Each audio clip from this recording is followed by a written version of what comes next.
आज मैं कैसे दुल्हन अकेली चली, आज मैं कैसे दुल्हन अकेले चली। साथ सखिया सहेली ना कोई चली, साथ सखिया सहेली ना कोई चली। अपने दादा की नगरी उजारे चली, अपने दादा का नगरी उजारे चली।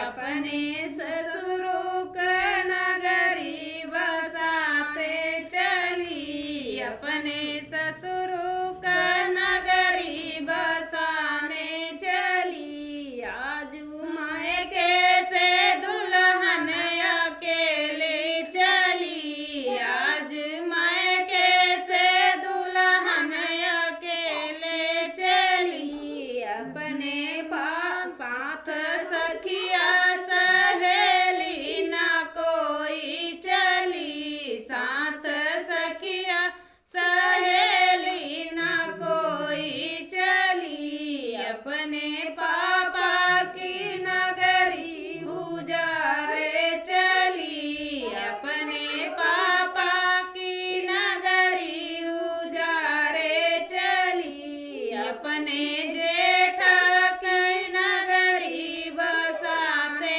चली, अपने जेठ की नगरी बसाने चली। आज मैं कैसे दुल्हन अकेले चली, आज मैं कैसे दुल्हन अकेले चली। अपने साथ सखिया सहेली ना कोई चली, साथ सखिया सहेली ना कोई चली। अपने चाचा के नगरी उजारे चली, अपने चाचा के नगरी उजारे चली। अपने देवरा के नगरी बसाने चली, अपने देवरा के नगरी बसाने चली। आज मैं कैसे दुल्हन अकेले चली, आज मैं कैसे दुल्हन अकेले चली।